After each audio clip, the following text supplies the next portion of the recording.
So, it's a real privilege to be here. I was here end of last year, which was really amazing, for the gardening exhibition, and I was very inspired by the context about the place and the people that I met, even though I don't speak your language. I'm very sorry. How are we with English? Generally, is everyone okay with English? If there's anything you don't know, you don't understand, if I speak too fast, I get very excited. So I might speak very fast at some point. Just go, slow down. It's okay. We have time. Right. So as I was introduced, my name is Markus Neustädter or Markus Neustädter, depending if I'm in South Africa or if I'm in Vienna. In Vienna, I pronounce it with a nice round German Neustädter. In South Africa, if I say that, people look at me with big eyes and they don't know what I'm saying. So I adapt to the place that I come from. And I think this is part of what I'd like to go through with you today. I'm not an architect. I'm everything but that. And the reason why I don't want to claim to be an architect, because I've never built a building that stayed up. I've built a building that's collapsed, but it's never stayed up, so I don't want to be an architect. I don't have that insurance. But I want to have a quick show of hands from all of you. How many in this room are visual artists? Designers? Curators? Okay, exciting. All right. Anything else that I haven't mentioned? Okay, no.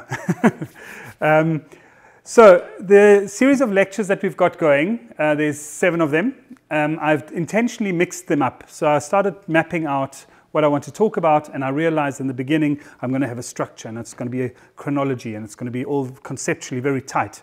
And then about a week ago I decided no, and I threw everything out, and I started to regather the information. And the reason why I did that is because I like to experiment and I like to play. And the main reason why I do that is because I want to feel vulnerable and uncertain in the moment I'm stepping into a situation.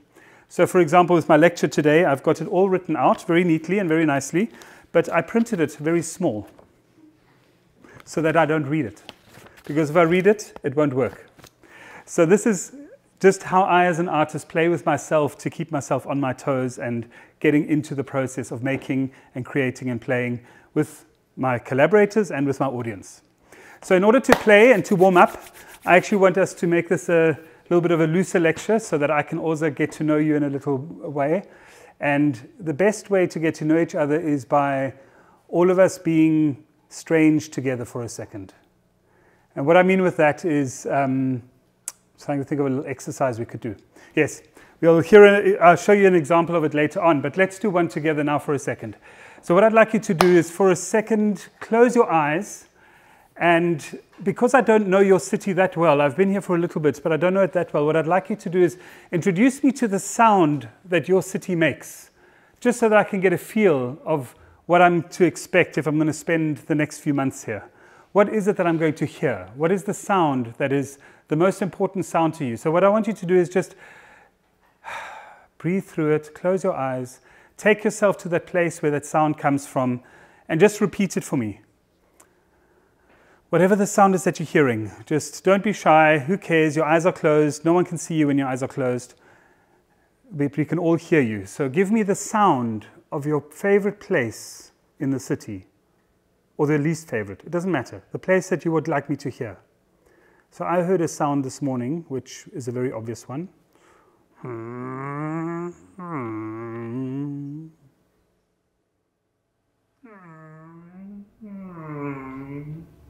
Anyone else got any sounds? A bird? A cow? The wind?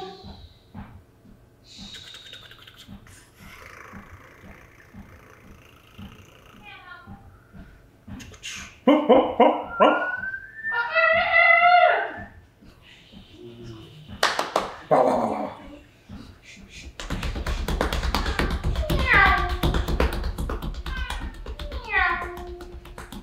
Just repeat the sounds.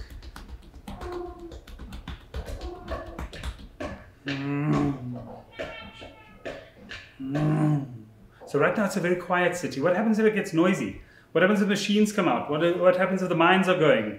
If the trams are going? If the buses are going? Come on, let's have one loud moment where we all make a noise together. 1, 2, 3, go! I want to hear it.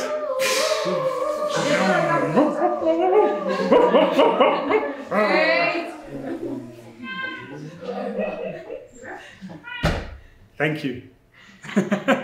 This has been recorded apparently.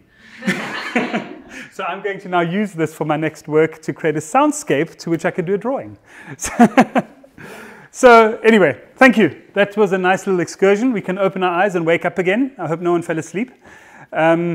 Interesting sounds, not that different to other cities I've heard, but I think it's also got to do with the fact that you're sitting too close next to each other and you're worried that the person next to you can hear you. And so you're not sure what sounds to make. But this is what I like to do to get started. Play and experiment, be vulnerable, create a moment of uncertainty in my own practice, and try to understand the space around me as well as possible. So I'm going to, in this lecture today, take you through a journey, a very personal one, actually more personal than I was hoping to present, because officially, as I told you, I had points that were very factual and very important, or like a CV almost. And this time I thought, no, it's about the personal. It's about sharing with you as an artist the journey that I've been through and seeing if there's resonance in today's time in terms of what we're going through at the moment in the world. And in the following lectures coming from there, bless you, I'll be going through how we keep dealing with the current meta crisis that we're in, the current situation that we have in the world, who are we as artists, curators, designers for our future world, and we'll get into that later. But for now, I want to share a very close story of my own. So for some reason, the slide's not changing. There we go. No, it went too fast. We just did exactly that. I don't have to explain the slide. It's exactly what we just did. There's always something to process. There's always a situation. There's always something uncomfortable. There's always something we're not sure about. There's always a moment in which, as a creative person, you have to react. You have to think about. You have to process it and reflect on what is it that I want to take from this moment, how do I digest it, and what do I make with it. And so I originally had some notes on paper, and I thought, actually, why not share your notes, my notes with you? So occasionally there's some gray slides with some notes. And I think we are all subject, or not subject, we're a result. We're born into context. We are informed by context. So why do we not take context with us through the work that we're doing? Why don't we acknowledge it and actually play with that context? We are coming out of an institution. Soon you'll be done here. Who's done in the next 2 years? 2 more years to go and you're finished. So what are you going to do in 2 years' time? That's always my question. What is my vision for the future as an artist? Where do I go given the context that I'm in? And I came from an institution too. Very different to this one and a very different time, but I would like to share that journey with you. And then I'm going to be showing you how I question my role within the system that I enter into, the system I come from, the system I go into. And I let go of doing art for art's sake. You know, we get taught to make work in a certain way because we're going to go into the museums and the galleries, and that's the plan for us. We're going to curate the next MoMA exhibition. We're going to have a big thing in the next biennial. That's fine, but there's something else that's going on in my mind as an artist, and I'd like to share that with you. And then the most important part for me is, how am I part of the change? How do I fit in? Because I think in the contemporary art field, we desperately need a change. And I'm probably going to get kicked out for saying that the art world is not a good art world. I'm not saying by you, but by other people in institutions. But it is something that is lacking a certain amount of soul and heart at the moment, and trying to affect change beyond itself. But in order to explain that, I have to explain where I'm from. No? Okay, that doesn't seem to work. So I'm from there, the little red dot. It's Johannesburg in South Africa, very far from here. It's a context I have to explain to you a little bit, otherwise none of my work I'm going to explain will make any sense. Johannesburg is a big city, about 12 million people, but it could be more because there's so many immigrants coming, but it could be less because there's so many people dying. So we don't know, but it's about 12 million people. It's a very complex and problematic city that's built on gold, much like what we have here. If it wasn't for the mines, if it wasn't for the history of industrialization, I don't think there would be much there in this place called Johannesburg. And so it's a very young city. It's only about 150 years old, and it comes out of a very complex history. I'm not going to give you a big history lesson, but just little moments There's something called colonialization, which we all know about. Everyone's trying to decolonize, but South Africa is very rich in terms of that port that first entered, where the Europeans arrived and started to take over the continent from the bottom. And it led into something just as bad and even worse called apartheid, which separated people by their race, their color, and their ethnicities. And so the question is then, if you've got a place that is so heavily laden with all this information, how do you affect change? We luckily had the apartheid abolished and we moved into a new democracy. The old flag is now behind bars, but it doesn't change a very difficult history that we faced. I don't know if you know this. Don't know if you know this person, Nelson Mandela. Not that person. That person. Nelson Mandela took us into freedom in 1994. Him and a whole group of freedom fighters. It wasn't him alone, and he became our first black president of South Africa and the start of a new democracy. And we all couldn't believe this was happening. I, as a white South African, grown up to artistic parents that were very liberal, was part of this change. I witnessed the change. What a thing to witness as a human being. A complete transformation of a country. And as part of that, there's a whole new community that actually takes over the public spaces that we are in. Cities get transformed. There are people that have been oppressed before that are now given a chance to have a voice. And this voice is loud. And so I now, as an artist, am facing a completely new context in which I'm living as a human being between people with new voices and new conditions. The history of violence, fear, all of these things still exist. We're dealing with high crime rates, we're dealing with very complex disparity of wealth, those that have, those that don't have. We've got separation of lots of xenophobia, symbols of the past that are still leftovers in the cities, where you've got Café Zurich and Café de Paris, in the kind of place that was where the Europeans would hang out, is now a nightclub from the Congolese, or a place where you can go and eat food from Zimbabwe or one of the other African countries. So it's kind of a completely shifting country with a lot of juxtapositions, a lot of contrasts, a lot of aggression in terms of the rural meeting the urban, the technological meeting the analog. And so there's a very strange need for survival, a very strong fight for freedom. But it is a space that's being reinvented. So the city itself is completely changing for a new generation. And that is exciting for people like me, because we see the potential in developing and building and regenerating a place. And again, just my impression of places that change, where culture starts to act as an important part of changing what industry has left behind. Talking about mining industry, talking about your glass factories, talking about all these things that exist here as well. You're surrounded constantly by replicas of remnants of the past that need to be reinvented and reworked. So I thought it would be apt to talk about this tension between a very complex space that is torn by its own history, torn by its demolished buildings, struggling to find its feet, but there's this weird hope that sits there, because some of us think that the sun will shine again and there's something to do. And so this is the tension in which I exist. And here I am as a student, this new South Africa starts, and I step into this beautiful institution called the University of Witwatersrand, or WITS for short. And if you speak German, you'll know WITS means joke, but I won't say that again. So WITS is the university that I study fine arts, and I spend a lot of years there. I even do my master's for 2.5 years, which almost kills me. But I am there, and I feel like I'm an artist, and I'm stepping out of this institution into this new democracy. And this new democracy requires a lot of processing. This new democracy is not what it promised to be. It is a complex one. And I was really drawing a lot of attention at the time, or a lot of inspiration at the time, from the artists that worked against the political system, the apartheid system, which is the resistance art in South Africa, those that were fighting for freedom. But now we're free. What do we fight for now? Now we don't have an oppressive government anymore. What do we do now as artists? Where do we exist? And so I turned, on the one hand, to these artists in South Africa that were very inspiring. But then there's another set of artists, and I don't know if you know any of these 3 examples that I got obsessed by, which are the artists working in the digital space. So at the time, eToy, Übermorgen, and Jody are three examples of activist net artists working in the virtual space. Do any of you know these names? No. Okay, I'll send a link later with all of their websites. But basically, these European-based activists were becoming the next thing where the internet is concerned. This is the early 90s. They came, mid-90s. They came and they took over the internet as activists. They hijacked people when they were searching something and said, "Don't effing move. This is a digital hijack."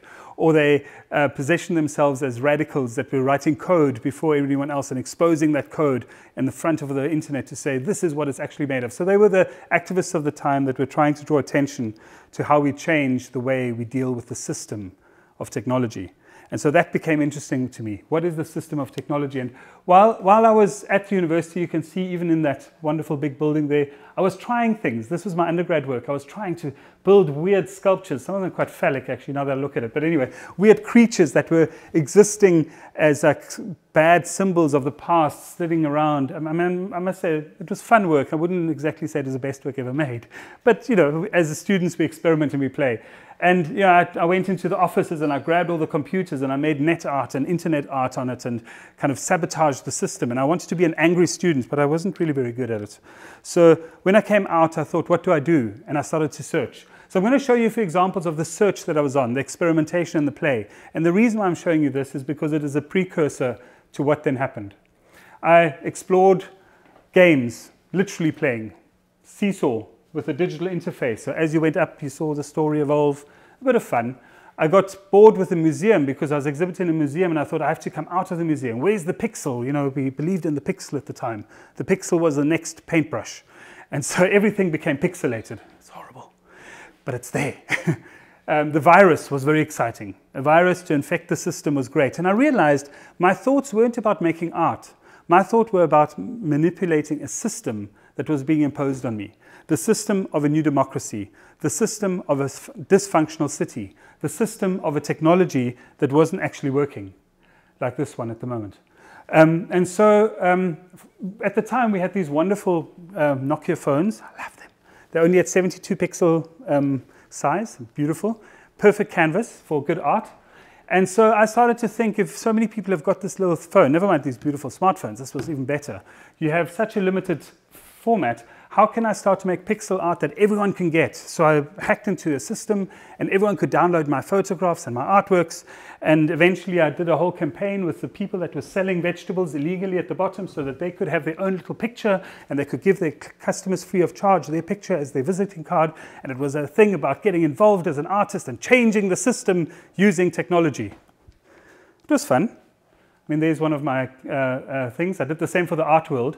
I decided the audience needs a picture of their own because, you know, shame, poor audience at the museums didn't really know what was going on. So we had to feed them. You know, we had to give them books with data and we had to give them little cameras to photograph them and they can see themselves in the picture. And I created these little worlds to criticize and question the art world. What does it mean?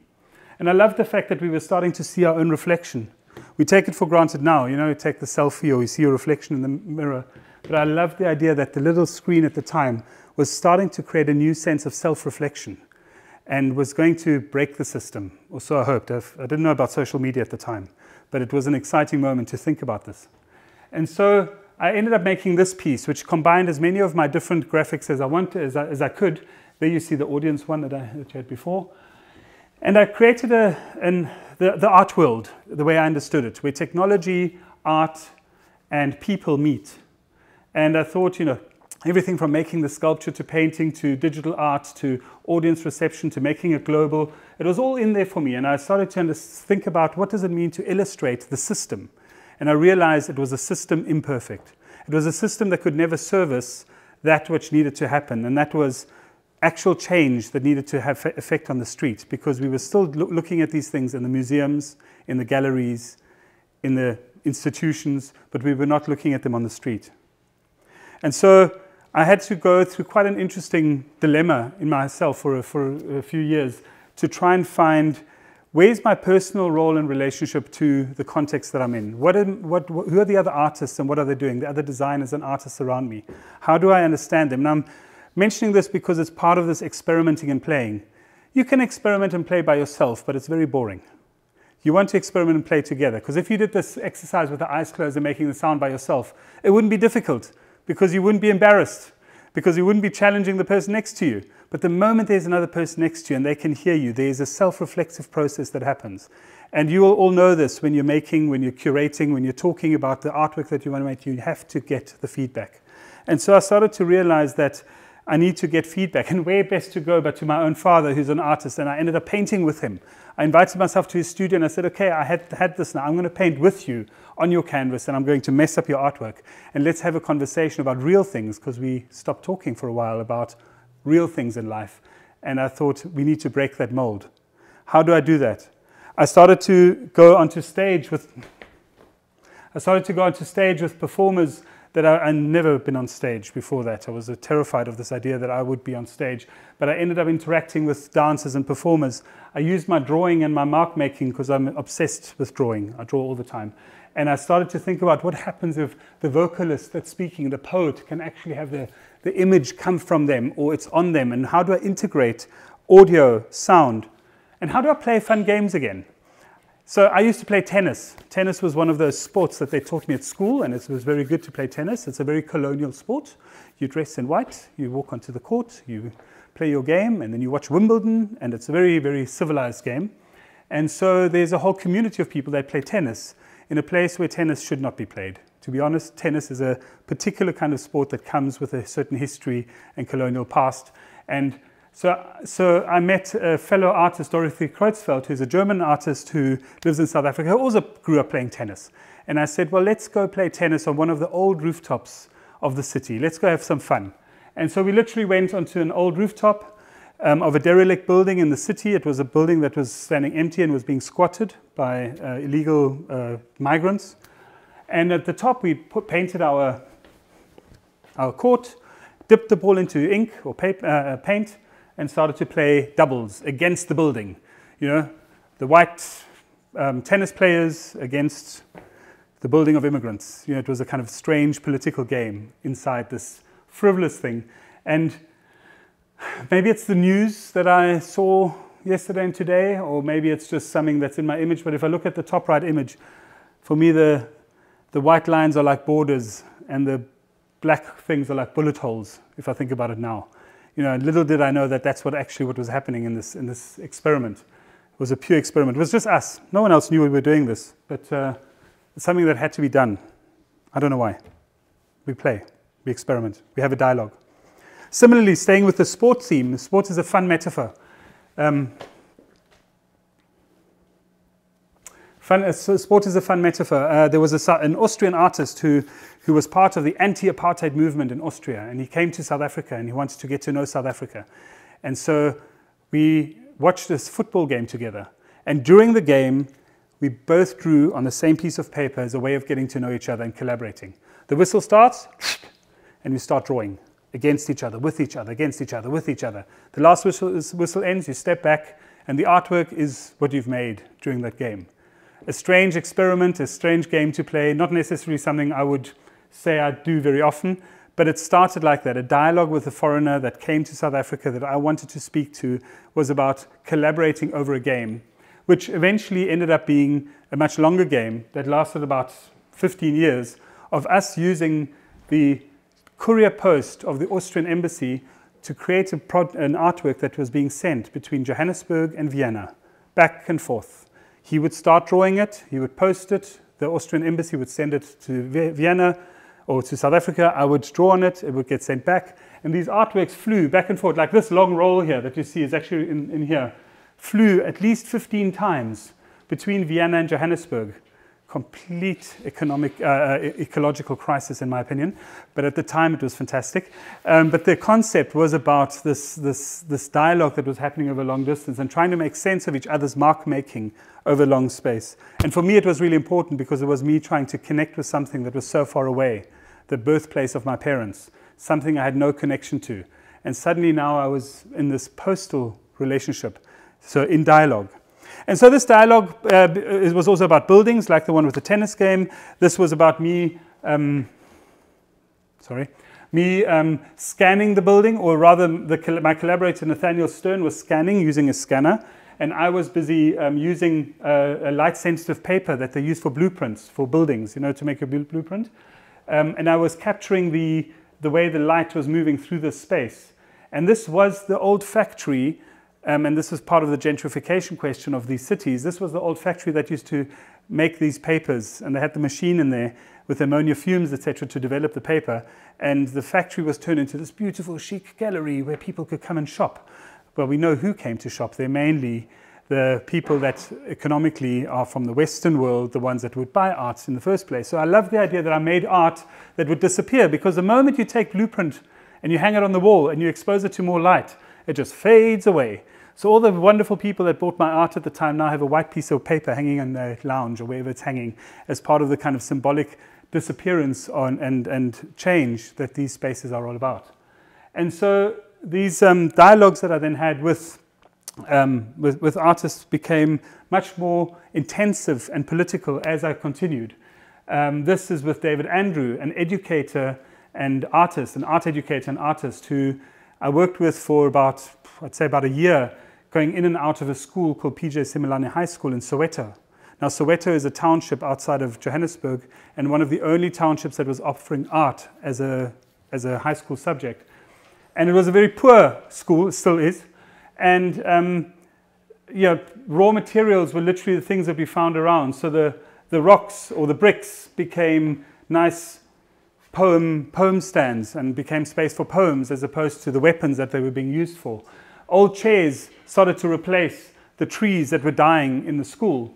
And so just by doing a little exercise like that with the art class, the class itself started to transform the whole school. They started to go into different classrooms, extracting stories, painting them on the walls. And the art group, the C30, which was the name of the art class, became the school activists to change the school using their creative talent. And it was a beautiful moment to actually see this group of youngsters take over and transform the school. A little bit like your uncomfortableness now, there's a lot of media that I am not familiar with and that I'm terrible at. Singing is one of them. And your sounds were fantastic, but the discomfort of making the sounds is always there. And so one of the things I was trying to understand is, what are the sounds of Johannesburg? A little bit like I asked you to make sounds of your city. I went and I drew the city skyline of Johannesburg onto the musical notation paper, and I sent it out to all the musicians I knew and all the sound artists I knew. And I said, send me files, and they sent me amazing things. People were playing it, they were going do do do do do do do do do do do, and literally just playing the sounds, while others were interpreting it. And then eventually I realized that I need to book a sound recording studio, and I invited these artists, so Joao Recchia, Murray Turpin, Daniel Stompie-Silibi, Ziza Muftic, and Zubs were the group of artists that came to the session, and they started to just interpret this drawing, and I lost complete control. It was once my work, and it then became theirs.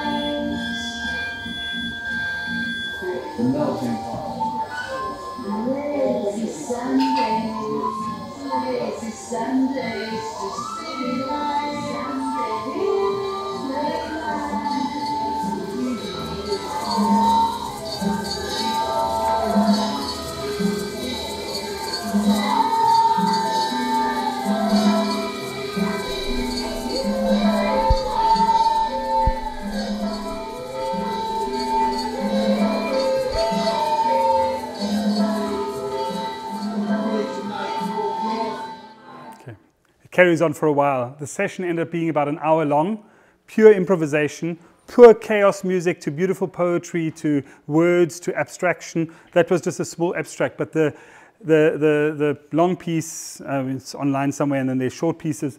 But it was such a magical thing to lose control of your own artwork, to hand it over to someone, and then for them to come back and reinterpret it and give it back to you. So I realized that the dialogue I was having was about complete improvisation, having no control, a little bit like this talk, taking it all, throwing it out and reconstructing just before you start, and actually allowing the uncertainty to be part of the strange feeling that I have about making art. Why do I do it? How does it fit in? And I wanted to go even more abstract. I wanted to then say, okay, politics aside, how can I escape completely And so I collaborated here with an artist called Jill Richards. She's an incredible pianist, and she's playing the piano, and in front of her piano, which you can't see on the slide, but is a TV screen, and she's seeing me draw under microscope. So I've got a little microscope and I'm drawing underneath the microscope, and you can see it projected behind, and I'm responding to her sound and she's responding to my drawing. And so this whole journey between us is literally about us finding each other in mark making and sound. What is that dialogue between the two? Now, this has got nothing to do with politics. It's got nothing to do with a changing city. But it was for me about trying to just find my own voice and my own language in this dialogue.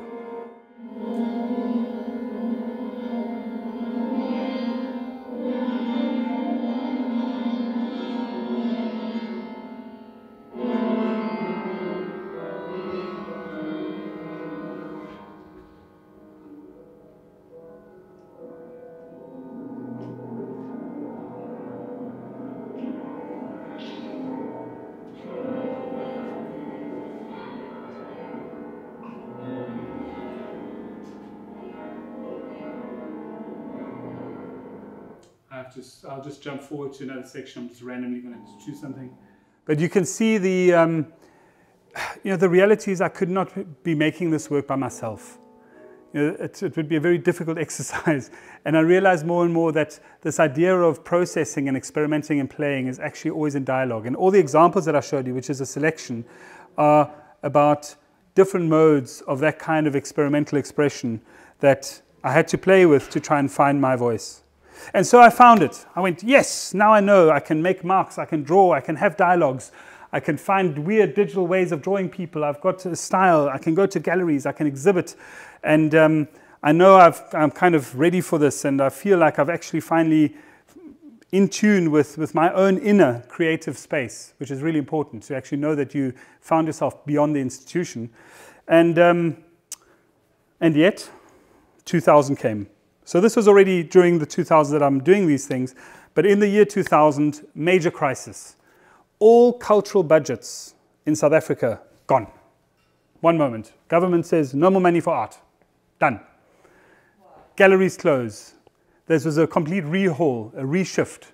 So the National Arts Council stopped, well, whatever, all budgets were just cut. The State Theatre closed down for 9 months. The privatization of galleries, of theatres, everything had to be reshifted. And for me, it was an interesting time because I thought, good, we're in a crisis because we're in a country that needs to be rethinking about who we're dealing with. And for me, it was actually a strange moment to say, what happens if we reset? But the best part of it, if in my opinion, for me personally, is the collaboration that came from that moment. And that I've shown you a whole lot of collaborative moments, but the collaboration with Stephen Hobbs, Catherine Smith, and Joseph Herrera, 3 other artists, was the moment of building a new structure that we thought we need to do as artists to make a difference. What we did is we decided, crisis mode, let's get together and let's share a studio. Very simple concept, and we all do it. So we had a small space and we shared a studio, and we said, how can we get together as artists and actually see a vision out of the destruction of that's happened? So what we're referencing here in the Trinity session is the Trinity site. So in New Mexico, when they tested the atom bomb and everything was destroyed, they called it the Trinity site because in the mushroom cloud, they saw something holy. They saw another vision. And so it is within the destruction that you try to see what the next thing could be. So you try to see vision within that which has been destroyed. And so we decided to create the Trinity session as an artist collective and do whatever comes. Not tell anybody what we're doing, just do it. And it started off with the 3 of us, then Stephen and I continued. And just before the pandemic, this was the team. It's grown into this incredible, resourceful network of people. And it went through an incredible journey. And why I'm sharing this with you is because I think there's value in understanding the artist's role in multiple ways. In the artist as someone that has got a network. So we each we have our networks. Catherine had an academic one, Stephen had a city one, I had a technology one, as you saw, Jose had a film one, and we said, let's bring the networks together. Let's see how we can remap these networks. Let's see how we can find new opportunities, and let's see how we can start doing projects in a strange way. And so these are just some of the many, many, many maps that we made of who we are and what we're going to do and how we can affect change and how do we stop becoming artists that are asking for money and actually try and see if we can develop an industry by creating a company. So we formed a company, very official, a closed corporation with all its legal papers and everything, and we said now we're officially a company and we can trade, and we'll trade with our ideas, we'll trade with our art, not in the form of an object but in the form of an exchange of knowledge and experience. And very quickly we realized that in order to survive and to do these things, we had to be like here's the game reference again, like a pinball. You know when you play pinball, the gaming arcade game where the ball goes ding, ding, ding, ding, ding, ding, ding. That's what we felt like. Go there, try this, try that. That didn't work, try it again. And so we called it the pinball MO, the pinball modus operandi. Like never be in one place, always be ready to hit the wall on another place and then run across again and try something else. And we were a bit crazy in that way that we tried literally everything to see how we could break the mold of the artist as this poor individual that's just making art and needs the gallery to survive. What else can we do in an economy that didn't have any resources? And we've decided to go very business-like on the whole situation. So we looked at the value chain. So Charles Landry, who's an urbanist actually, but he developed something called the value chain for the creative economies. And he presented this option for a value chain that says if you analyze any creative industry, you can see where the gaps are and you can start to understand why it does or doesn't work and what you need to do to fix it. And so we said, well, let's look at the Southern African region and do exactly that. So we worked with the International Labour Organization and they happened to be doing similar research, and we looked at it and we said, this is fascinating, there are so many gaps. What if we take the gaps and we put it onto other industries? So what if we put the arts industry on top of the communication technology industry? What happens? How do the two merge? Are the gaps that they fill for each other? Are the opportunities that come up? And so this is how we started to play with a field we knew nothing about. I mean, this is complete ignorance, jumping into the deep end and saying, well, no one else is swimming, so let's just try and see what happens. And so we started to play games again. Here, for example, we're playing Monopoly and Risk on the same board. Do you know the games, Monopoly and Risk? It's popular board games of world domination and money making. And we played them in Europe. So we were invited to different places where we could experiment and play. And this is how we found our troop, our gangs, our teams, by understanding who are like-minded individuals around the world that think in similar ways, that use similar tools. You know, not just paintbrushes and buckets of paint. Oh, there we go. But pens and like folders and business cards and stuff like that. What happens if we start thinking much more strategically about the interface between art and business and network building? How do we meet people like Toro Lab and Devag Society, etc., that at the time were doing really innovative things in Mexico and Netherlands, etc.? And how do we find ways of collaborating and seeing whether there are new cultural business practices that we can explore?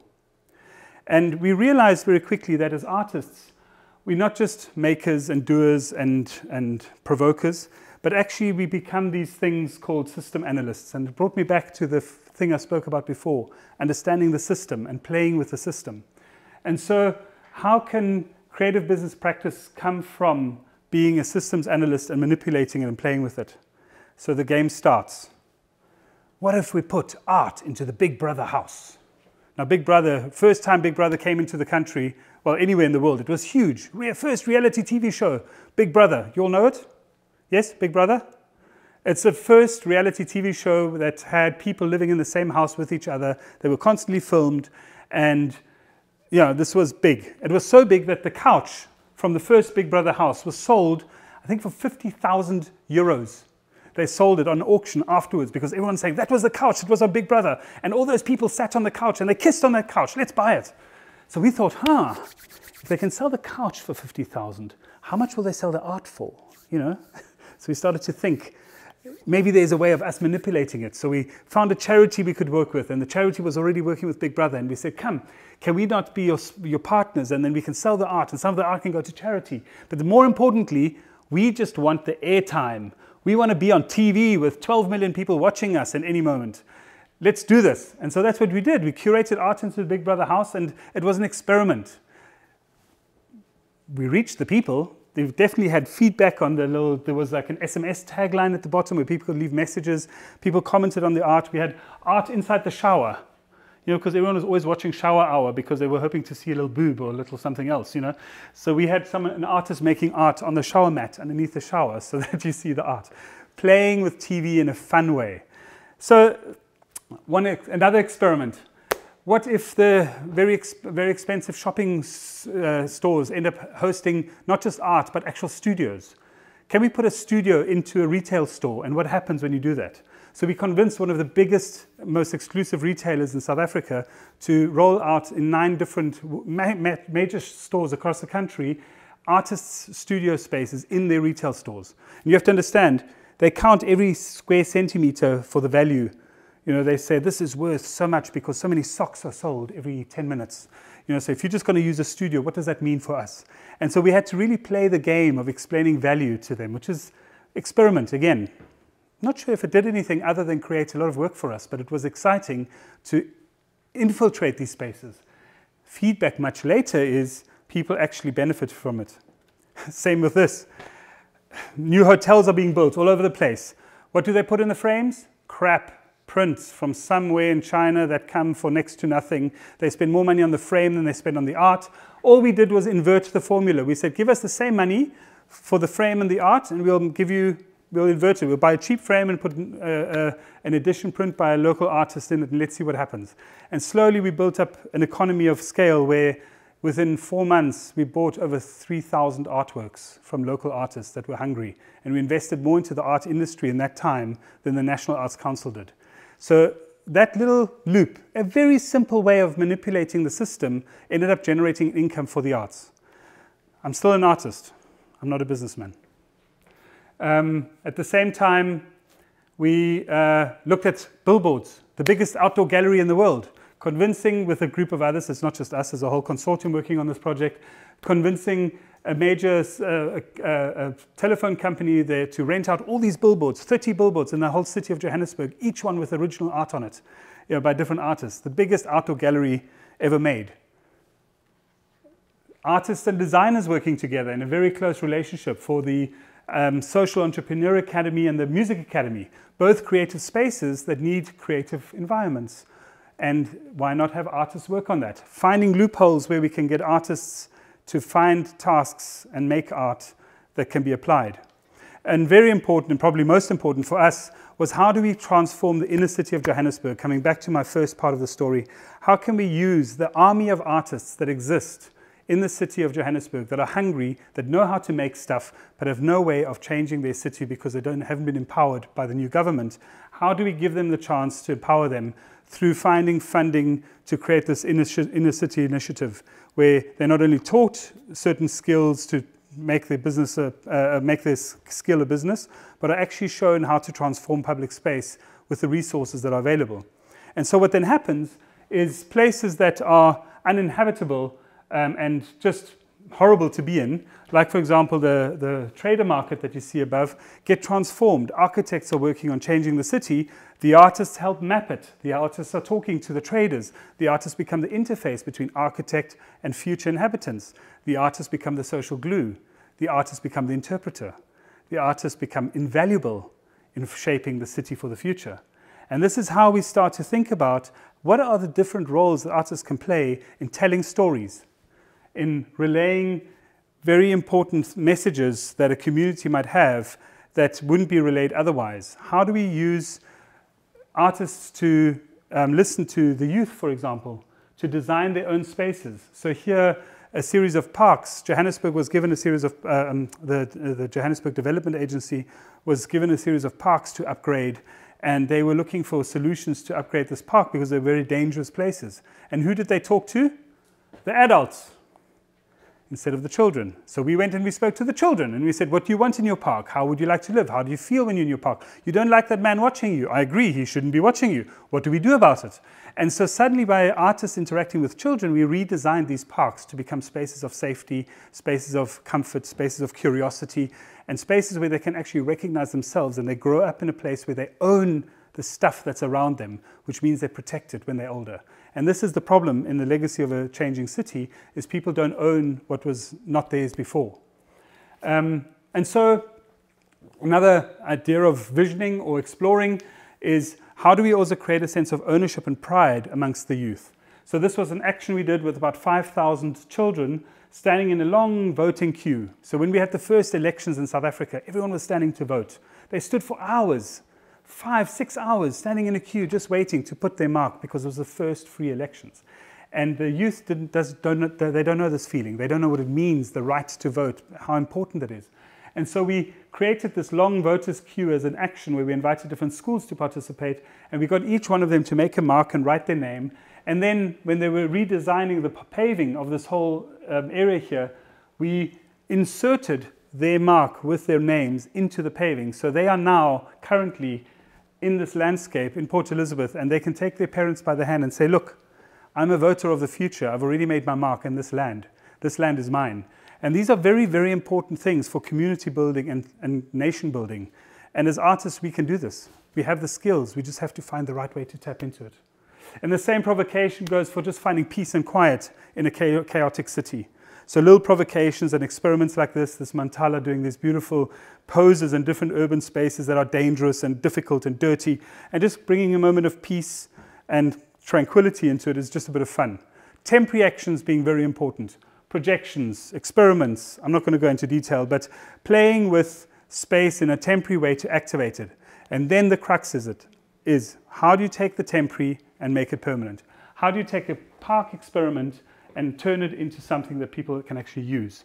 How do you take a group of performers performing to then actually make permanent artworks that make a statement about your culture, that say, here I am meaningful, and I represent the people that are around me.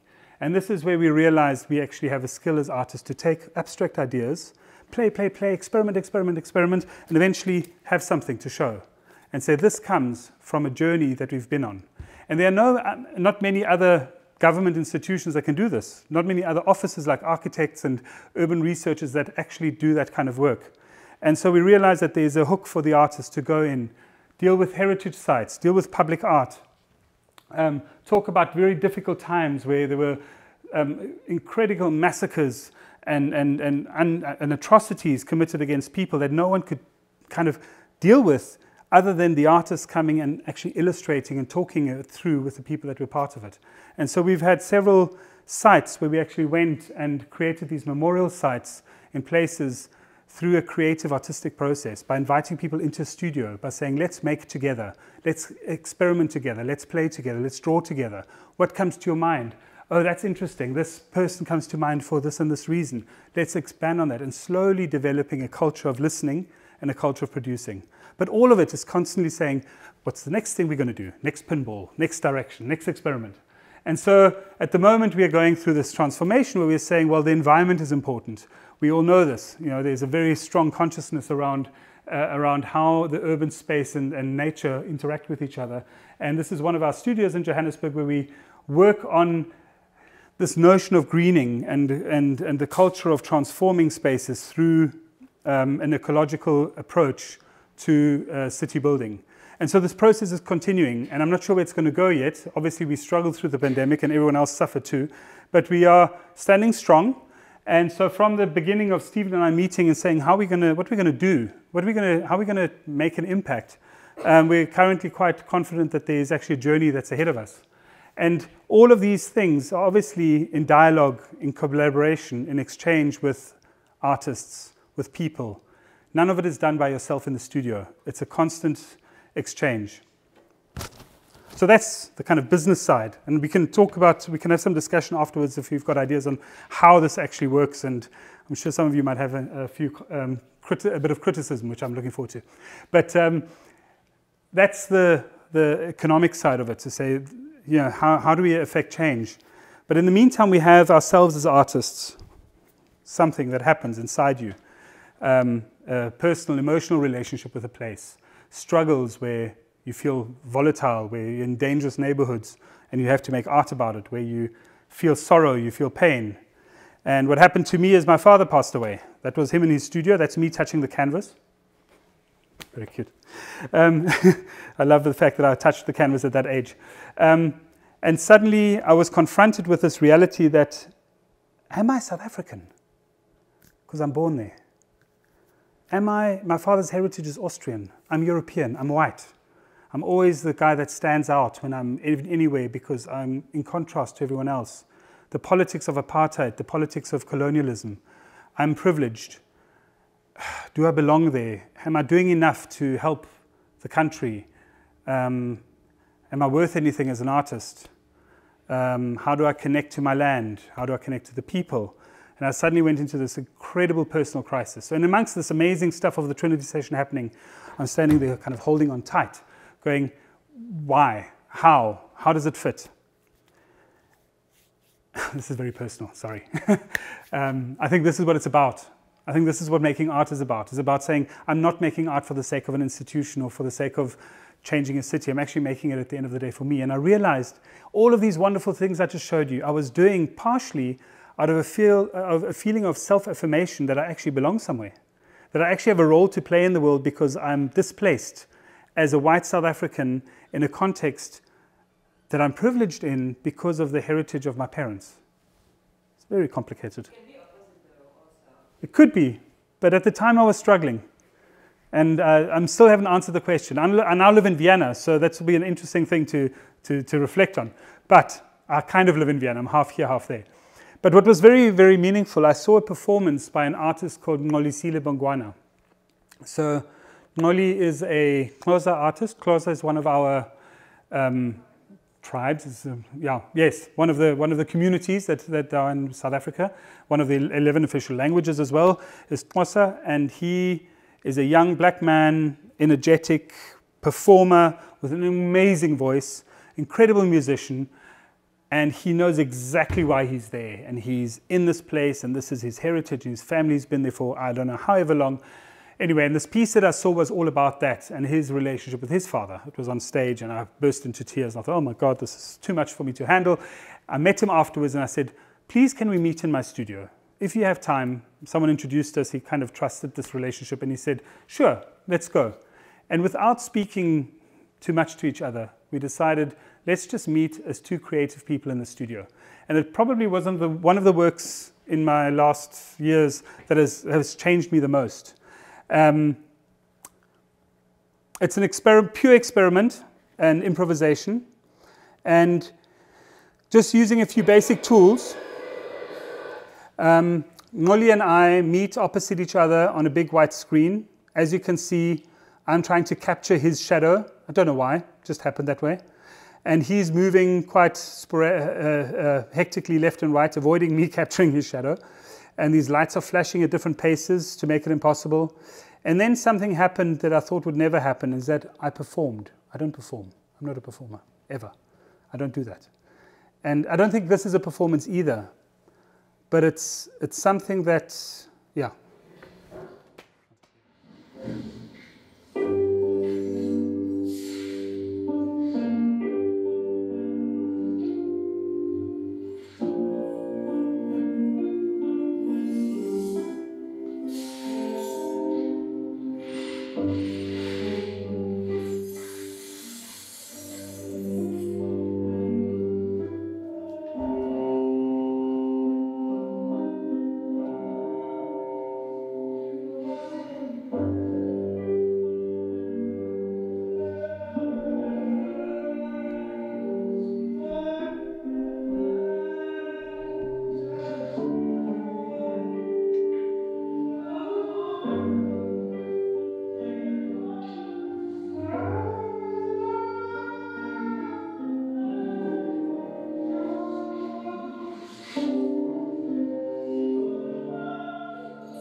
So this carries on.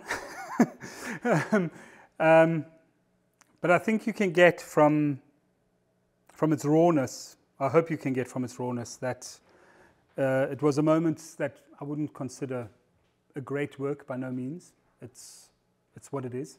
It's not meant to be a great work.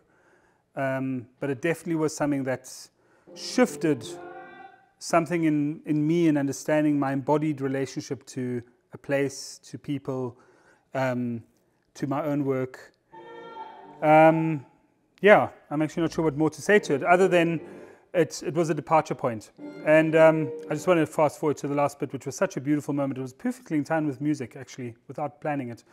I end up cutting a little hole into the canvas, and he climbs through it. And as he climbs through, the music ends. I'm like, oh, this is meant to be. and yeah, it's just...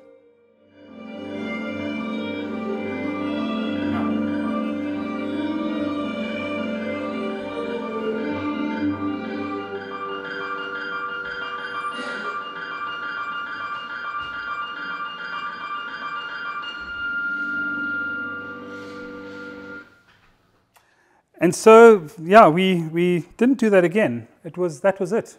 We've met since. We've done some amazing work since. But that was a very important moment of reflection. And the moment of reflection was also that I needed to acknowledge that I'm still experimenting, I'm still playing, I'm still processing. Nothing has changed. Nothing has changed in the relationship that I have to myself, to the subject in dialogue, to the curators, to the designers, to the collaborators. And actually, a lot has changed in relation to the institution. And I have been back many times to WITS to do different projects. But I had an incredible thing, and we're reaching the end now, so we can have some discussion. There was an amazing moment where last year I was asked to come back to WITS as an artist to do a performance or a show of sorts, yeah. And I decided to work on the facade of that building that stands so much for, you know, this statement of grandeur and importance, and bring all of my collaborators together. So I had 100 participants, people that you'd met already, and others, and visual artists, performers, musicians, light experts, a choir, drummers. We had 100 drums. You can imagine 100 drums. And it was the most amazing journey. But what it was a 3-hour performance transforming the whole building and talking about experimental journey from past, present to future. So there was a kind of a loose narrative that was in there, but it was all improvised.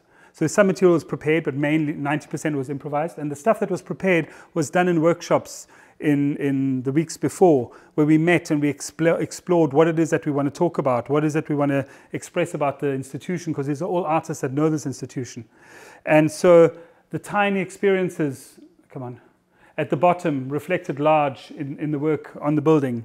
Yeah, the whole building was transformed. This light is not great in here and the projector is not that great, but you can get a sense of old maps of Johannesburg, performers doing elements. Anyway, 3 hours of pure bliss and fun. And we had, I think, about 10,000 people watching us. It was, you know, for me, it was a real amazing moment, because it was this whole, the whole RAG event, or the whole event of the university, and there were all these young students that were there, all in the institution, thinking about what they're going to do next. And suddenly they came and they raided our performance. They climbed on the projector stands, they ran onto the stands, they ran into the actual stage, what we considered the stage, and they decided they want to be part of this. And they actually became participants, and suddenly what was our so-called stage became their stage. And there was this incredible moment where suddenly my 100 performers became thousands of performers, and they were all there trying to participate somehow. The drums were being played, there was chanting, there was cheering, there was participation in a completely new way. And I realized that actually this institution has changed. And I don't know if I was part of that change, but maybe I planted a seed. But definitely the dialogue between context, people, institution, vision, experimentation for the future was very clear. So on the one hand, it was very sexy to be in the light, but on the other hand, it was also a lot of fun just to be part of that statement And I got so much interesting feedback afterwards from people that said they could feel that this is about change making. And I'd never thought an artwork of mine could do that. So I was really, really excited. And I kind of wanted to show you that because I started with the institution. And I do believe that there's a cycle. And so she's left. All right. Coming to the point of moving to Vienna. This is a very, very short piece. I decided, because of my family, giving my daughter an opportunity to live in this side of the world, and actually for me to get a perspective on the world from Europe. I've never had it. To move to Vienna 3 years ago, just before the pandemic. And a year before we moved, we decided let's slowly make sense of what we're doing. And I've got 6 storerooms full of crap. 6 storerooms full of old material, of old performances and installations and shows and things that I had to process. I still have most of it, because obviously you can't do something with all of that. And I still have the studio, and I still produce in Johannesburg, but I wanted to get rid of some of it.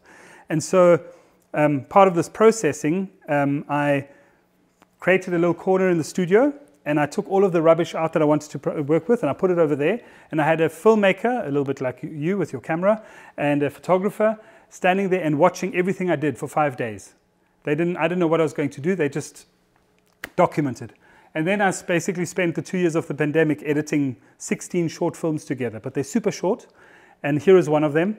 And basically they're all about how I've been processing so many things that I inherited from my father, from the place that I've lived in for so long, from the materials of work that I made, from so many things. Anyway, so this is just to close the session off, 1 minute of processing.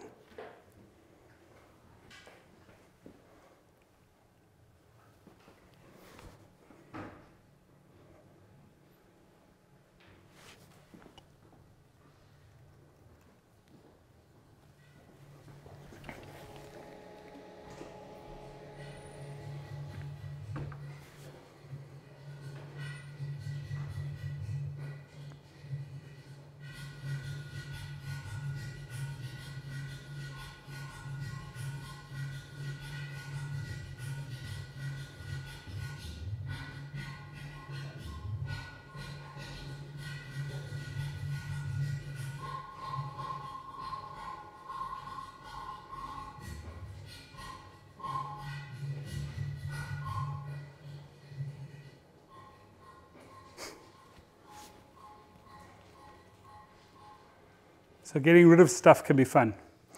Anyway, yeah. So that was all about being vulnerable in a completely different space. Vulnerable in play and experimentation and in processing. Yeah, I hope you gained some of the insights into what it means to experiment and play in a different context. I mean, I don't know how much time we've got now. We started a bit later, but I was told that we've got 2 hours, but I think it's probably not the case now because we started late. But it would be nice to either have a chat now, or you think about it and we chat next for the next session. But yeah, it'd be nice to hear some thoughts if you've got the energy. Questions? I'm sure there must be questions about something. Very practical things. Yes?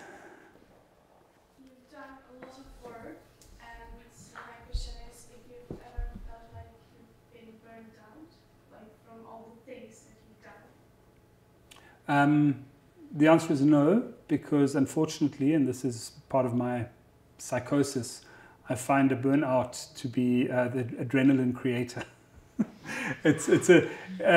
I say that in a way where the context that you live in informs your survival. You need to survive, and in order to survive, you have to do. There's no money coming from any state to tell you, here is your grant to study, or here is your whatever to do. So unfortunately, a lot of it comes from necessity. And I think necessity makes you do a lot of crazy things. And this is 25 years of practice. You know, we're not talking about something, I've just compressed it now into one journey. But it's, and as you saw, there's a big team. So I end up managing people. I've learned how to collaborate also with the intention of sharing the load. I think it's part of the reality that if we want to do something bigger, you can't do it by yourself. And it's, you know, in the world of theatre, people know this. In the world of movies, people know this. And in music even, you know, there's a band and the band plays, and without the sound engineer and without the drummer and without the singer, whatever, it doesn't work. And the same in the theatre piece, you know, you need the director, you need the makeup artist, you need the actor. And if you start taking one of those away, it doesn't function anymore. But as visual artists, we've got this weird concept that we should do it all. And I've started to learn very soon that that's not the case. So my journey has really been about finding how can we hold each other? How can we support each other so that I don't have to do all of this alone, but I can find the collaborators to help me work on it with me. And if there's budget, we pay for it. If not, we both do it for free. If you know, that's the reality. A lot of these projects are just done out of sheer, like sitting down and saying, let's play, let's see what happens, and then something happened, and then something might become of it.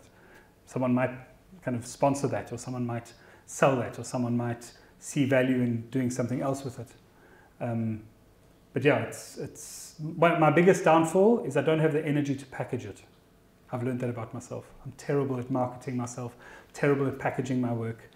And that's something I'm working on at the moment. I'm trying to find out how to best take the material and actually pass it on. And I guess that's why I'm here.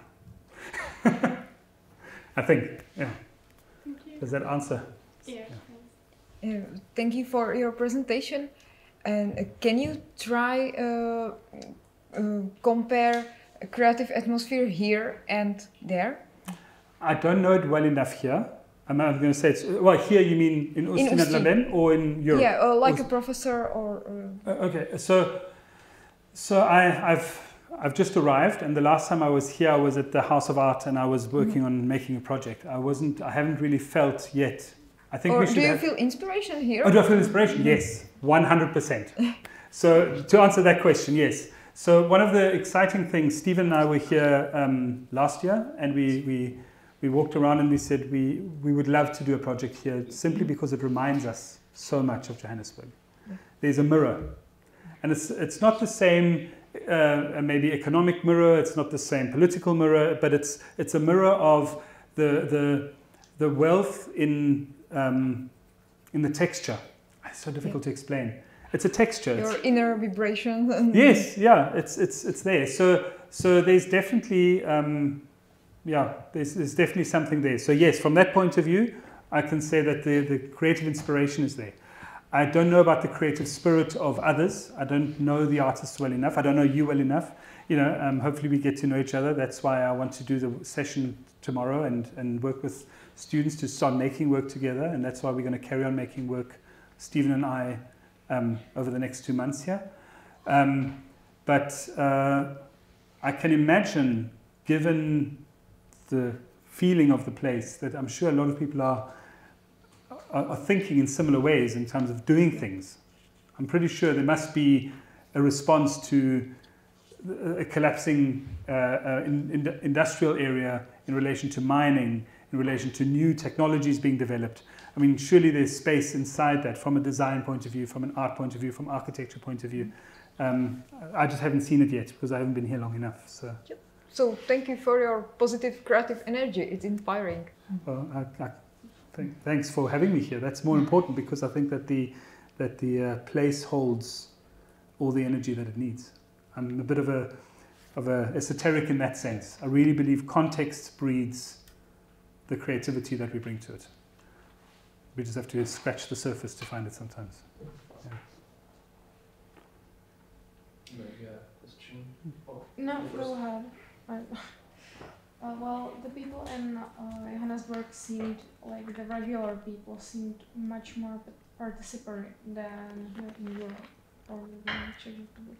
I don't know, it seemed to me from your presentation that ordinary people were just, they seemed more playful.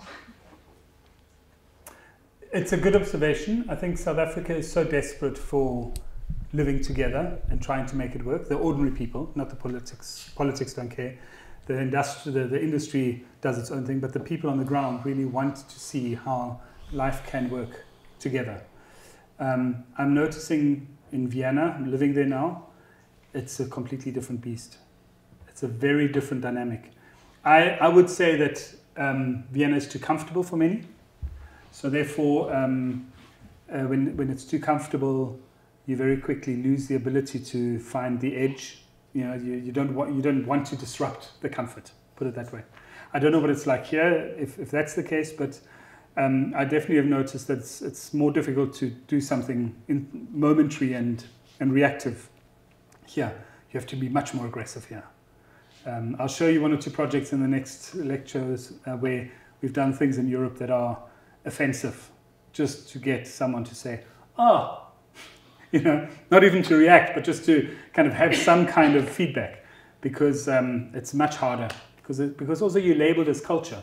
As soon as you're labeled as art, you can do pretty much anything. You'll either get censored or you'll get ignored. And we've never labeled ourselves as artists in certain places. We just do, and then we see what happens. And it's not that easy here in Europe. So I do see that difference in the audience reception. But it doesn't mean that the artists are like that. I think there's still a bigger community of artists here than there is there. People coming from the institutions.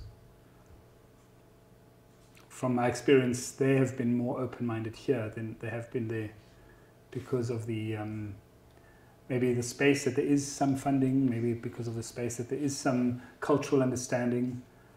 So I've noticed artists that I've met in Europe have been much more open to dialogue, to listening to stories, to participating in other ways, not just as artists, but being part of the debate.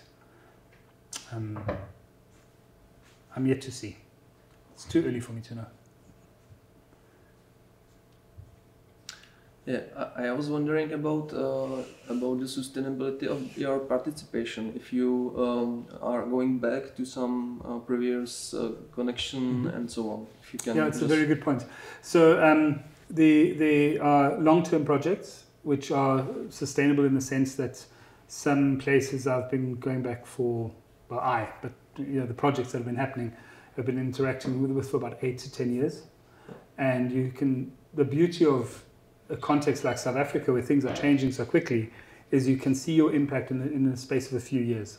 So if I do a project on this street corner, you can start seeing life happening around that project quite soon, and you can actually trace, not directly, but you can trace some kind of transformation happen. You think that you were part of it. So there's this kind of affirmation that happens, and if you do that often enough, and you repeat the action on that corner, then suddenly that corner becomes something that not you personally, but the interaction becomes identified with, and slowly the community around starts acknowledging it, and they take care of the project, and it becomes their project. So these have been strategies that we've been using, like acupuncture. You go back to the same place, and you maintain that relationship until you've cleared the injury, or you've cleaned it up in that sense, And so repeat work has been essential. The problem often is that projects that come, so for example, if we convince, so the city builds a library, and then the people that are living around the library are completely poor. They don't want a library, they want running water. But anyway, the city builds a library. And then now suddenly they're protesting, and then they say, but we want something else. Then we go to them, we say, let's do something together and let's show the city what you actually want. And all they wanted was a park in front of the library. And so I'm using that as an example.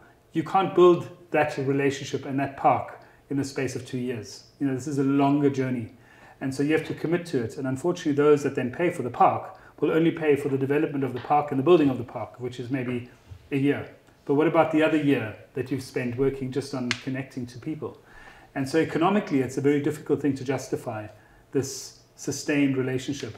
And so what we've started to do with different projects is borrow people from different, so let that person learn from this place and feedback, and so kind of try and move people around so that they can also get a sense of what's happening in other parts of Johannesburg and not just in their little backyard. And in that sense, there's a community of practice that's formed.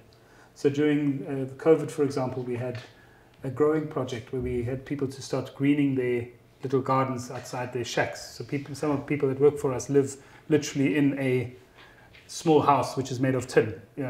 And around them is a little piece of property. And during COVID, they were all in lockdown. And we used smartphones and a little bit of support, and they ended up growing vegetable patches around their house just through that process. And now they've started to create a community of exchange that we're trying to nurture, where all these different vegetable patches are supporting each other.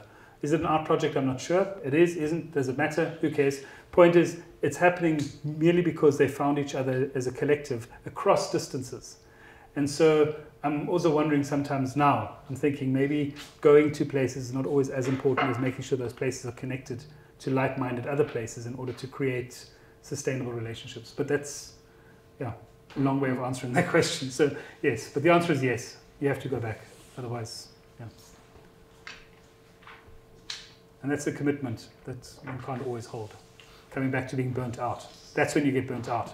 If you've got 15 places you have to go back to regularly. But yeah, you win some, you lose some. Yeah. As you mentioned, with the social art practice, if I can call that, is not something that's like very well funded. Yeah. I'm curious about how you deal with like sustaining yourself. Like, Yeah. how do you earn living for yourself so it does not come? I was waiting for that question actually.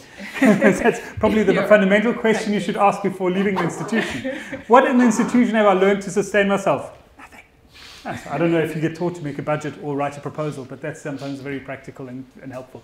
But no, there's two sides to it. All right, the one side is that you invest a lot of your own time, and it's easy to do, and I'll be very blunt and honest. It's easy to do when you're in your early 20s and you don't have children and you don't have a family and you're just going for it and you don't mind sleeping in a little shitty place just so that you can make your art and transform the world, and that's what we were, sleeping in the studio and just making things happen. Then it's great because you don't need that much to sustain yourself. But then what's really important is to present, and this is what we did very early on, to present oneself as valuable in terms of financially valuable. I didn't have wealth, quite the contrary. Both my parents are artists. There was no money at home. We lived in a whatever. But what they did teach me was that every moment I spend on something is a valuable input into something, and that should be remunerated. If not with money, then with something else. You know, it's a fair trade. Mm-hmm. It's an exchange. And respect is one of them. Attentiveness is another one. You know, so what is it that you're trading? And so I think the principle that I started to apply quite early on is that nothing goes without that reciprocity. And then it's a very quick step from reciprocity to money. So for example, investing into a neighborhood where, for example, where I lived, I wanted to get to know my neighbors, and we did a little tea ceremony, like a thing where we had tea together, and we created a network of hanging out together, and that became an experiment for me just to get to know my neighbors. But then because it became such a worthwhile thing, someone saw it and thought they would fund it. And so it was through initiation and by initiating that other people started to show interest to then support it. Mm-hmm. But how I then fast forward to the Trinity Sessions practice, we, as I said before, we find loopholes in places. So for example, going to architects' offices and saying, you're busy putting benches along this road. Mm-hmm. They look boring. Here's a group of artists, including myself, that can make these benches for much cheaper, not cheaper, same price, maybe a little bit more, but not break your budget. But it's going to tell a story of the people. We've interviewed people, hear the quotes, we're going to use mosaic or something, and we're going to make the tops of these benches beautiful and people will see themselves. And don't you want to give us the budget that you would give to this big construction company who doesn't give a shit about the people or anything else? And all we're going to do is take that budget of the benches, make our own, and put them in place for you. And that's how we started to steal budgets from actual construction companies, mm-hmm. In order to find funding for the arts. So we never went to the Arts Council to say we need money, because that's part of the other problem, is that as soon as you go to art funding, you don't actually get paid very often your own fee. You get paid for everything else in the project, but you don't make money off it as an artist, very rarely in South Africa anyway. The Arts Council will give you money for the lectures and the workshops and the community and the materials, and then say, yes, and hello, I have to eat. And it's like, no, sorry, that's not in our budget. You know? And so you start realizing that where you get the money is as important for your own sustainability as it is for anything else. And so to enter the professional market, to speak to those that are already in the space. So if you're a designer, you're already closer to that space than the artist is. The designer already operates in the corporate field where fees are established, where you don't waste your time because you're not being paid for the design that you're doing. You've got a contract and relationship. Very often the artist needs to establish that first. And so the convincing people to release money is one thing. So we started the company in the beginning. We were making projects on the side. I was actually designing websites at one point, and I was doing all kinds of things just to sustain myself. And at some point, there were enough projects in the company that we started to get a salary. Oh, I got a salary, an actual check, like not check, but like a payment in my bank account at the end of the month. It was amazing. And that happened 4 months in a row. I was like, oh, wow, we are stable. And then we stopped again, and then we started again. But the point is, you start building projects, and the moment you realize you have enough momentum, and you find your right collaborators that you bring on board to partner with, you start building up an economy part. I have one of the talks I'm actually going to give is about art and business and that relationship. It's not all going to be technical like this, but I'm going to talk into how we try to solve that question practically, because I think for curators, for designers, for artists, it's all the same. And the budget at the end of the day is what's critical. Now, the way I sustain myself now is I've moved to Vienna, and I have projects like this. I have commissions. I've built myself a name over the last 25 years, 30 years, where I get invited to Johannesburg to do a big project like that, and I get a fee. And I'm not shy to say, this is my fee. And I've stopped taking free projects, not completely, but I've had to, because I'm now living in Europe, and it's insanely expensive. I mean, it's just like, I'm sorry, to have a child in Europe. Well, anyway, it's and the reality is that I now have to really start being quite critical about the kind of projects that I'm doing, and I've also lost a lot of energy that I would have had not thinking about a family. And so it's a game that you play depending on where you are in the stage. But if I can just say that probably the best part was finding a structure that I can funnel projects through that will give me security.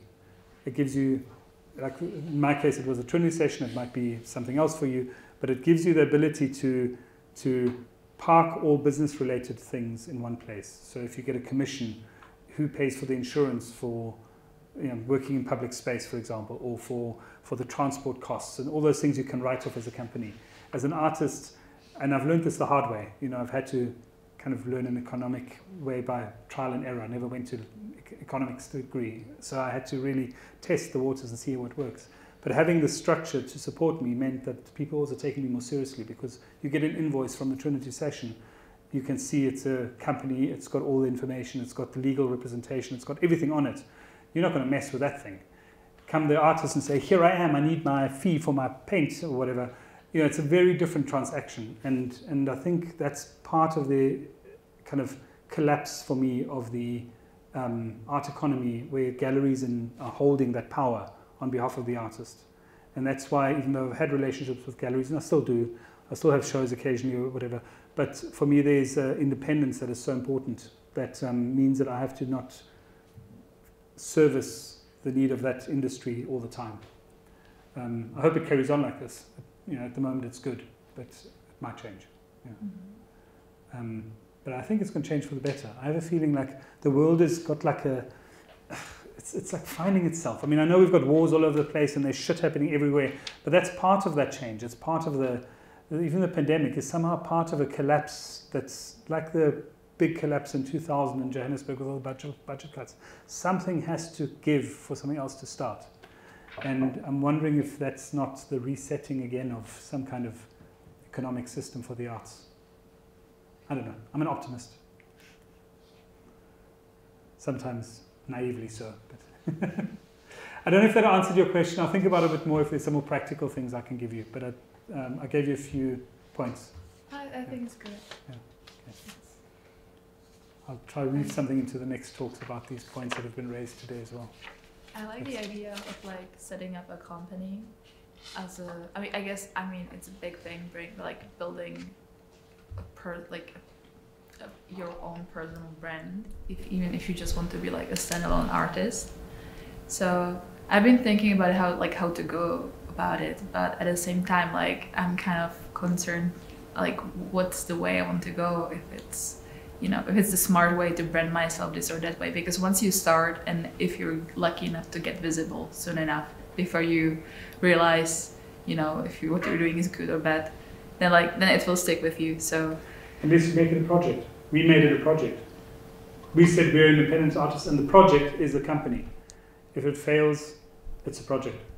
Okay, and then if it works, Sounds you would silly, but corporates do it all the time. So I mean, That's obviously, true. if you use your own name, limited if you liability. use your own name and that becomes your identity, like Yeah. a brand, a design brand or something, yes, then you're trading on your name, which is very important. If you, I mean, all big artists have their names as their trademark. Mhm. From whatever, every single big superstar artist that you know will have a company in their name. I also have a company in my name, but Mhm. that's separate just to deal with some art things that I need to have because I want to pay VAT and I don't want to give the taxman all my money. Whatever, there's a whole kind of another system. So you do it for practical reasons, but you don't have to trade on it.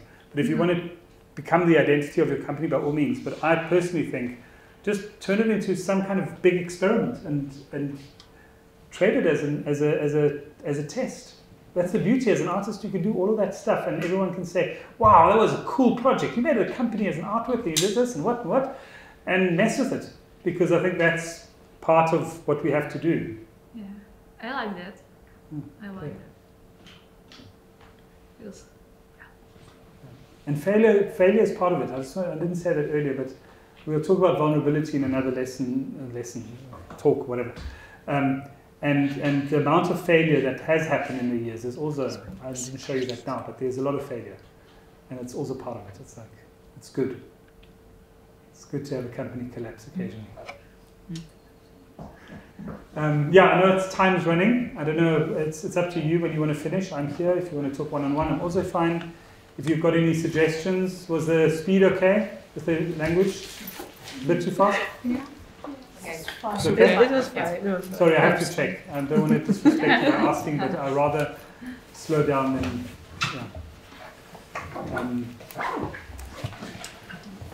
so what we said we were going to do, we're going to post the next session, a bit of information about the next one. Yeah. Okay, I'll send it to you. Thank you. Thanks, everyone. Sure. Thanks for listening.